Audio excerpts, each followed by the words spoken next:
The idea for the Babadook wasn't really a conscious thing that, a light bulb went off and I went, oh, what about this idea? It started more with a feeling and a kernel of an idea, and then just grew as time went on. But I guess the short that I made called Monster was the springboard for that.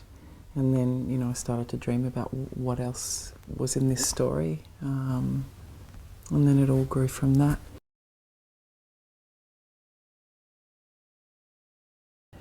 Well, I knew from previous experience how important a producer is, integral, not just for the financing of a film, but for the creative protection of a film.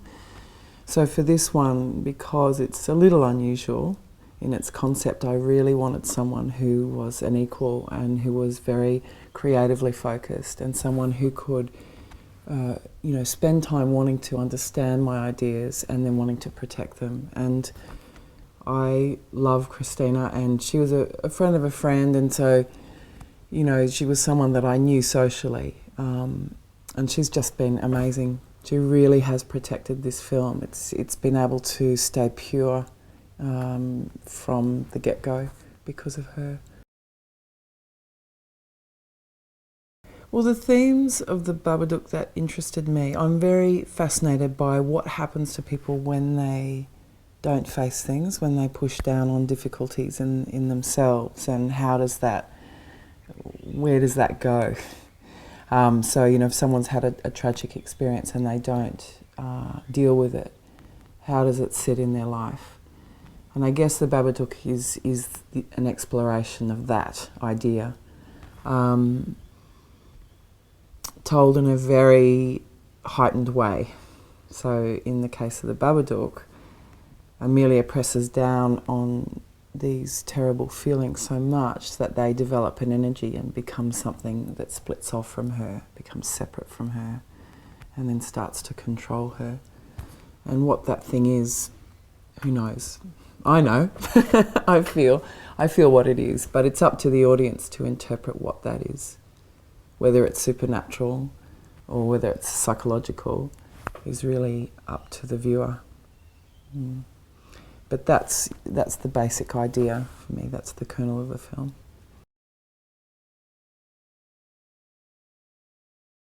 The character of Amelia is a complex one, and I always wanted her to have heart. And, people's initial reading of the script, they were concerned that she was going to be cold and unfeeling and unsympathetic. And I always felt when I was writing her that she was someone I cared so much about. And so I wanted an actress that was really based here and that had the capacity to give the character warmth. And Essie for me has been a perfect casting because I've known her for a long time. I went through NIDA with Es, and we're very good friends. But on top of that, she's just a brilliant, brilliant actress, and so courageous, so committed, intelligent, but really heart. She uses her heart when she acts. So yeah, I couldn't be happier with her performance. Yeah, she's a knockout.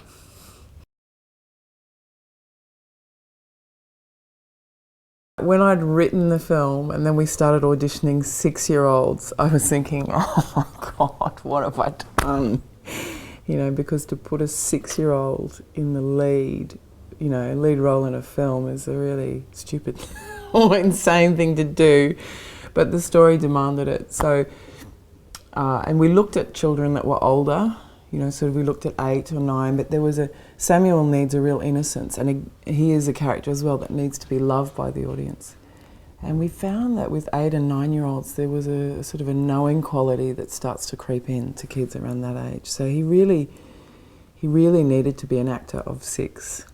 And we found Noah pretty quickly. Once I spotted him, I thought, oh, there's something about him that is really special. And he is 6, and he's an innocent 6. He has a quality that is really pure as a person, and that translated so beautifully into the character of Sam. And you know, I said to someone early on in the shoot, it's, you know, directing a 6-year-old's like trying to get mercury to form in a straight line. It's like every day was terrifying, but it's really paid off. And I think the fact that I am an actor and I know how hard it is, and I basically, you know, went through scenes with him and acted them first for him, and then he was able to get it through that process. And he's very smart, he's very emotionally advanced, you know, much more than most children of 6. He had a great empathy for Sam, and a very big heart as well. So all of these qualities just added up to what I feel, I mean, we haven't edited it, but what I feel is a really terrific performance.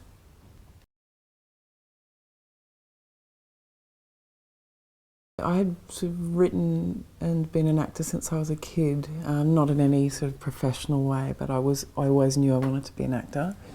And then I went through NIDA, and by the time I got out I didn't want to act anymore. I do love the process of acting, but I don't really have the temperament for it, and I very quickly got bored with it, actually.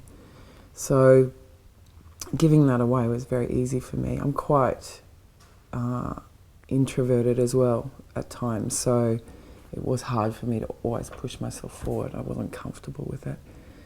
And I'd always written and directed as a kid, and then when I came to acting, I thought you had to do one or the other.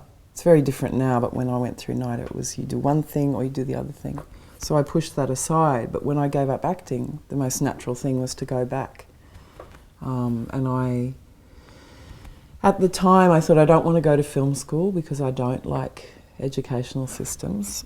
I wanted to learn on the job, so you know, I approached the Danish director Lars von Trier and went and worked, you know, as an attachment on Dogville, which for me was the best film school, best education. And you know, I saw someone who I think is quite genius in the day-to-day process of making a film, and that for me it just gave me the courage to say, okay, I think I can do this. It's not going to be easy, but I can do it.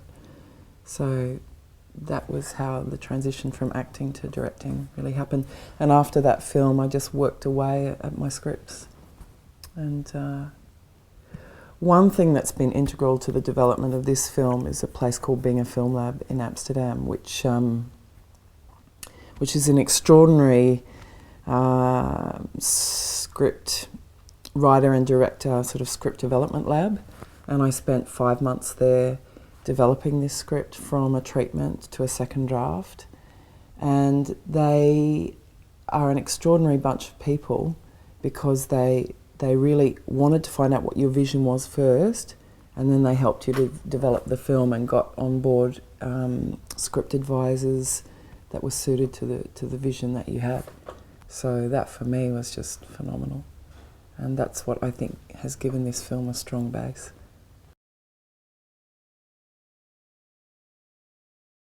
Well, I wanted someone whose work was very handmade and who didn't, you know, who wasn't sort of attached to Photoshop and who wasn't going to create everything on the computer, but who actually would draw these beautiful images.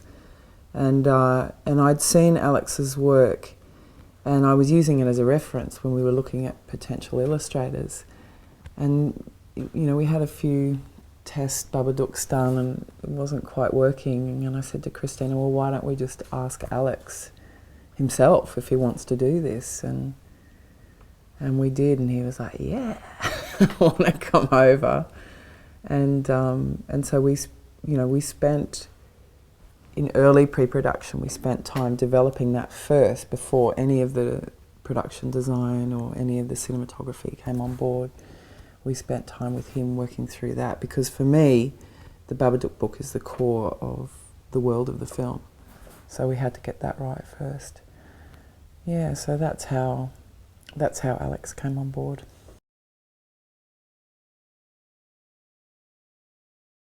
I wanted to create a world that was unique unto itself, so that it existed and had its own set of rules, but it wasn't realism or naturalism. And so I was very inspired by, early silent horror films and things that have just a slightly heightened world to them. Alex Holmes, the production designer, and Radek Wojcik, the DOP, have been really integral in creating that world, and they've done an amazing job, because it had to be the place where this entity could spring up, and it wouldn't be stupid, or it would just make sense, that because the world was not real, it was a surreal world. So the tone is probably connected to that world, and I don't know if I could put a word to it. Strange, sometimes funny, sometimes horrific. Both Alex Holmes and Radek have really, we've had a small budget, but their commitment and their work has elevated that and made the film look much more expensive than it actually is. We've been very dedicated, working on weekends and to get this world happening, making it believable.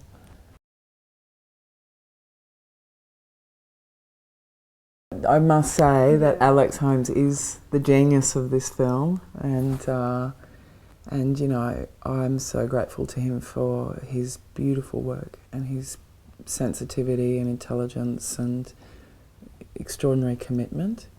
And often I think, it's often the cinematography that gets the focus, but here this film just could not have existed, in a real space. And the sets that he's built, designed, and every member of his team has been extraordinary and has gone above and beyond just because they care about the work. So yeah, I'm very happy.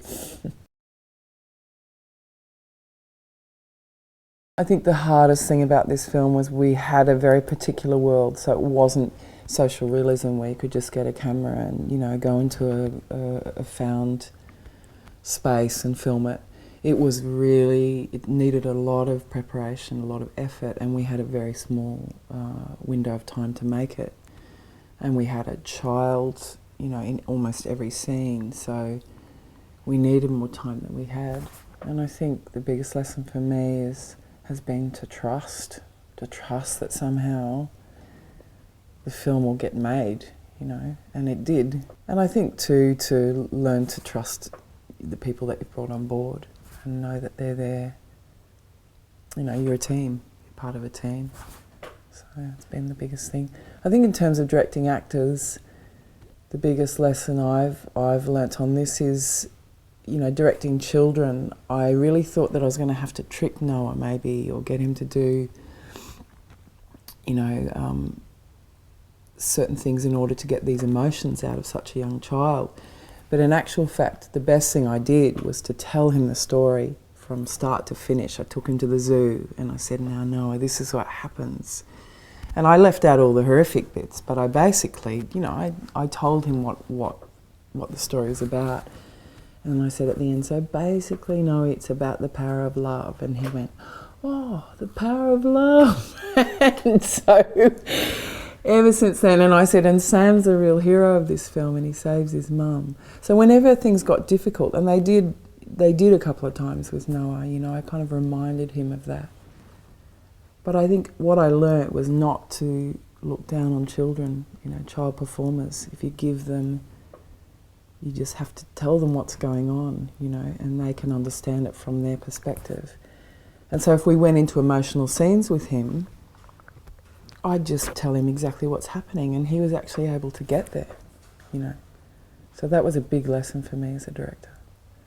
I thought I knew actors, but it was a big lesson to work with a child so young. How much they could actually offer. It's extraordinary.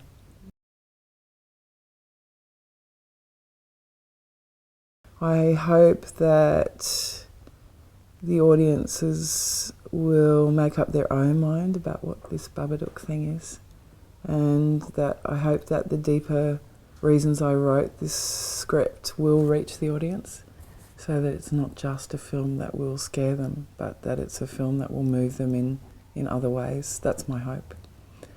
But I hope people see it. That's always good too.